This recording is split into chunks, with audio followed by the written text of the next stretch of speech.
Appeler les urgences fait partie des gestes qui sauvent. Il est donc très important d'être prêt pour pouvoir faire face à toutes les situations. À l'occasion de la journée mondiale des premiers secours qui aura lieu demain, on va vous expliquer ce qu'il faut faire si vous êtes victime d'un accident. On voit ça avec vous, bien évidemment, docteur Gérald Kierzek, qui est urgentiste. D'abord, qu'est-ce que c'est qu'une situation d'urgence ? Alors, une situation d'urgence, c'est une situation dans laquelle vous avez une urgence, vous ressentez une urgence. Alors, quand je dis ressenti, c'est que c'est pas forcément une urgence vitale, c'est parfois une sensation de malaise qui va être quelque chose qui va vous inquiéter et vous allez avoir besoin d'un conseil médical H24. Et cette urgence, soit elle est réelle et à ce moment-là, vous aurez bien fait d'appeler les secours, soit elle est ressentie, mais après un diagnostic, soit téléphonique, soit l'envoi d'un médecin, on va pouvoir dire non, rassurez-vous. Mais en tout cas, l'urgence, elle est ressentie et de notre point de vue, c'est pas au patient de faire un diagnostic, de faire un autodiagnostic. Donc il vaut mieux, et là en termes de message, appeler pour rien, appeler pour rien les urgences ou le numéro d'urgence. Et on a un numéro d'urgence qui est en France assez unique, qui est le numéro 15, qui est le SAMU Centre 15, qui permet d'avoir 24 heures sur 24, 365 jours par an, un médecin au bout du fil. Et ça, c'est important parce que ça permet, c'est pas seulement une ambulance qu'on va vous envoyer, c'est vraiment un diagnostic par téléphone. Et ça peut aller du simple conseil de l'ordonnance qu'on va faxer à la pharmacie et vous irez voir votre médecin traitant le lendemain, à l'ambulance de réanimation. Bref, vous avez un symptôme, vous ressentez une urgence, le 15 est là pour vous aider. Alors vous allez nous dire quelles sont les pathologies pendant lesquelles il faut sans doute appeler les urgences, mais vous avez cité le numéro de téléphone, vous dites c'est le 15. Moi j'entends sans arrêt parler du 112. Alors, le 112, c'est le numéro d'urgence européen. Mais donc, il faut faire lequel ? Vous pouvez faire le 15, vous pouvez faire le 112. Ah, c'est pareil, on peut faire le 18. La seule chose, c'est que vous ne tomberez pas au même endroit. Le 15, vous allez tomber, il y en a un par département sur un SAMU Centre 15. Le SAMU, c'est une plateforme de régulation téléphonique qui gère tous les moyens médicaux d'un département. D'accord.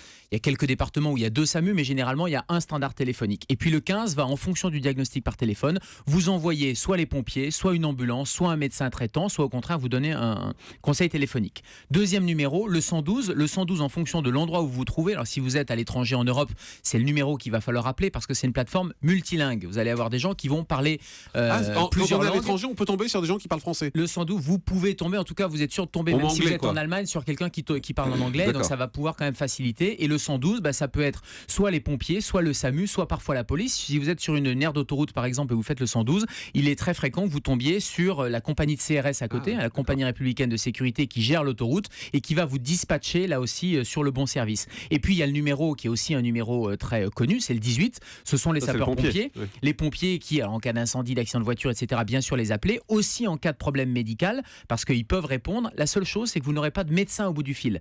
Et donc quand vous voulez un conseil médical, quand vous avez une urgence ressentie, si vous voulez un docteur H24 au téléphone, c'est le numéro 15. Mais tous ces numéros, ils sont reliés, ils sont interconnectés. Alors, pendant des années, on a dit il y a une guerre entre les blancs, les rouges, les pompiers, les SAMU, etc. Tout ça, c'est fini. Il y a maintenant des numéros qui sont interconnectés. Parfois même, c'est dans la même régulation que ça se passe. Il y a certains, et je pense à Clermont-Ferrand, où le 15, le 18, donc les pompiers et le SAMU sont au même endroit et que les appels passent, ils tombent exactement dans la même salle de régulation. Donc ça facilite grandement les choses. Mais s'il y a un numéro à retenir, c'est lequel ? Parce qu'on se dit toujours, on ne va pas commencer à réfléchir. Alors le 18, le 112... Oh, Jean-Marc, il y a 2 numéros à retenir. 15 et 18, 15 c'est pas 18. Mal. Allez, non, 15 et 18 on oublie le 112. En France, on oublie le 112 parce que voilà, si on veut une réponse précise, il y a un numéro pour les sourds et malentendants qui est très peu connu, qui est le 114.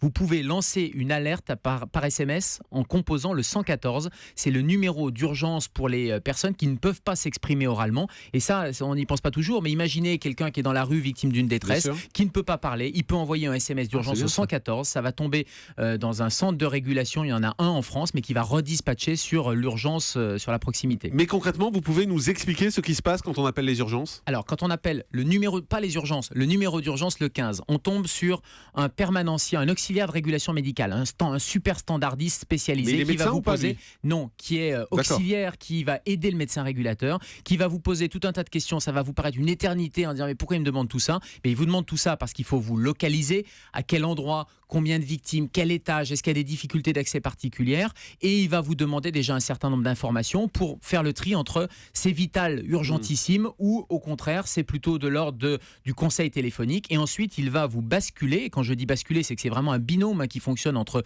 cet auxiliaire, ce super standardiste et le médecin régulateur. Il va passer l'appel au médecin régulateur, qui est un médecin urgentiste, qui va pouvoir vous poser des questions et arriver à un diagnostic pour savoir quel est le meilleur moyen de secours qu'il faut vous envoyer. C'est pas parce qu'on appelle le 15 que forcément on aura une ambulance de réanimation. Ça peut être un médecin traitant, et de plus en plus dans les régulations, il y a des médecins généralistes, des confrères généralistes ou des consoeurs qui régulent là aussi. Et donc ça permet vraiment d'avoir un peu toute la palette 24 heures sur 24 des secours disponibles sur un département. Et donc vous avez ces deux médecins parfois qui entre eux discutent avec le patient et on décide du meilleur moyen à vous envoyer. Qu'est-ce qu'on fait en attendant les secours? Une fois qu'on a appelé, on raccroche et on fait quoi? Alors déjà, c'est le fameux PEAS pour tous ceux qui ont passé leur brevet de secourisme. Ils se rappellent de ça, c'est le protéger, examiner, alerter, secourir. Protéger, ça veut dire qu'avant même d'alerter les secours, il ne faut pas se précipiter sur une situation d'urgence et il faut regarder un peu ce qui se passe, parce que sinon vous risquez le suraccident par exemple, ou s'il y a un risque d'incendie, d'explosion ou une électrisation, avant d'aller se précipiter pour dégager la personne, il faut vérifier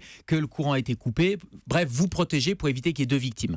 Deuxièmement, examiner, c'est-à-dire qu'il faut quand même regarder la situation et examiner la victime, parce que le médecin régulateur, il va vous poser des questions. Si vous êtes incapable de répondre parce que vous ne savez pas ce qui se passe, ça va être difficile dans le diagnostic. Donc il faut déjà poser des questions basiques. Est-ce que la personne vous répond aux questions? Est-ce qu'elle est consciente ou pas? C'est la première question. Est-ce qu'il y a une hémorragie ou pas? C'est la deuxième question. Et ensuite, est-ce qu'elle respire ou pas? C'est les trois choses basiques à regarder. Et ensuite, vous allez alerter. Alors vous avez peut-être l'impression que ça va faire perdre quelques secondes, mais ces quelques secondes ne sont pas perdues. Elles sont gagnées derrière pour pouvoir déclencher les bons secours et le bon moyen de secours. Et ensuite, vous allez alerter le 15 ou le 18. Alors, ça paraît une éternité quand on téléphone, ça sonne. Souvent le 15 a un temps de décrocher qui est plus long que le 18. Donc si au bout d'un combien moment, a priori?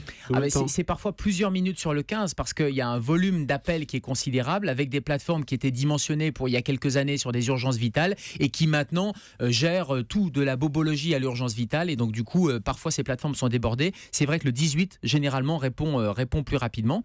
Et puis ensuite, en attendant les secours, c'est-à-dire qu'une fois que le médecin régulateur ou que le permanencier, le stationnaire des pompiers a dit je vous envoie les secours, et quand on dit envoyer les secours, c'est envoyer une ambulance, envoyer les pompiers ou envoyer un médecin, eh bien il faut secourir. S'il y a une hémorragie, et demain c'est la journée des premiers secours, c'est de savoir faire les gestes, au moins les premiers gestes. C'est vrai qu'en France on est relativement mauvais dans ces gestes-là, il y a moins de 5% de la population qui est formée. Quand on regarde d'autres pays, je pense soit aux États-Unis, soit dans les pays du Nord, on a 30-40% de la population qui est formée, et ça veut dire que les taux de survie pour des urgences vitales sont considérablement améliorés. En France, un arrêt cardiaque, l'arrêt du cœur, qui est l'urgence ultime, c'est-à-dire votre cœur s'arrête de battre, même si les secours font très très vite, à chaque minute perdue, c'est 10% de survie en moins. Donc ça veut dire qu'il faut agir en attendant les secours, il faut faire le massage cardiaque.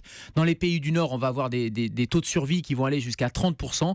En France, malheureusement, on est à 5%. Donc tout ça parce que les premiers témoins, même s'ils donnent bien l'alerte, même si les choses sont faites correctement, il faut faire le massage cardiaque en attendant les secours. Mais je crois qu'il y a des comportements différents. J'avais vu une étude il y a quelques temps là-dessus. Il y a un comportement différent des secours selon les pays. Il y a des pays, par exemple, où on vous soigne, on prend le temps de vous soigner sur place, de vous stabiliser. Il y a des pays, en revanche, où on vous met directement dans l'ambulance et on vous emmène, quoi qu'il arrive, et quel que soit votre état, à l'hôpital. Alors, c'est la grosse différence entre le système anglo-saxon, où d'abord, il y a un seul numéro d'urgence, qui est le 911. Et ça, je pense qu'il faut qu'on y arrive en France. En France, d'avoir une multitude de numéros, c'est très perturbant. Donc, il va falloir arriver à avoir un seul numéro d'urgence. Et après, à nous, professionnels, de dispatcher en fonction du type d'urgence. On n'a pas parlé de la police, mais c'est encore un numéro différent, c'est le 17.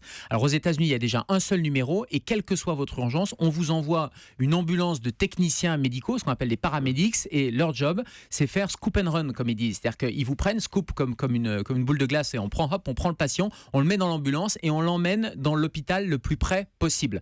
Donc il n'y a pas de diagnostic, évidemment il y a les premiers gestes d'urgence, mais tout arrive à l'hôpital. C'est pour ça que dans la série télé Urgence, on voit arriver le brancard qui arrive en catastrophe, le patient qui saigne de partout, et après c'est les équipes d'urgence qui vont trier entre grave et pas grave. En France, on a un système un peu différent, et il y a quelques pays européens, et c'est un système qu'on exporte aussi. C'est le SAMU, c'est-à-dire qu'on va faire déjà un diagnostic par téléphone. On ne va pas à tout prix vous envoyer une ambulance, ça peut aller du simple conseil jusqu'à l'ambulance.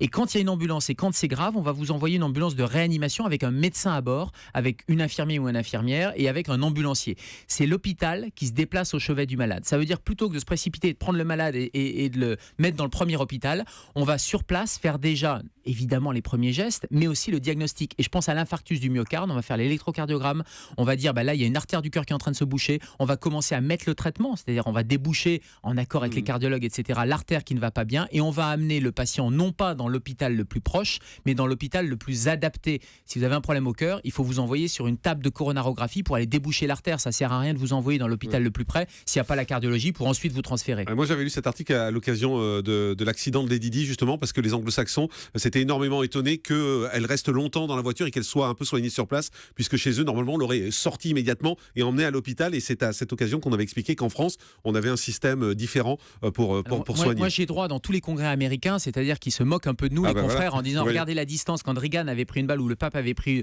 une balle, ils avaient mis 3 km et ils avaient mis 15 minutes pour y aller. Nous, on a 3 km et on a mis 2h30. Ils disaient ça roule mal à Paris. Mais en fait, c'est pas ça. C'est que le concept est complètement différent. Et Lady Di, elle a eu son accident. Peut-être qu'elle est restée un petit peu trop longtemps, etc. En tout cas, elle a été dispatchée dans un trauma center, c'est-à-dire dans l'endroit le plus adapté à son état.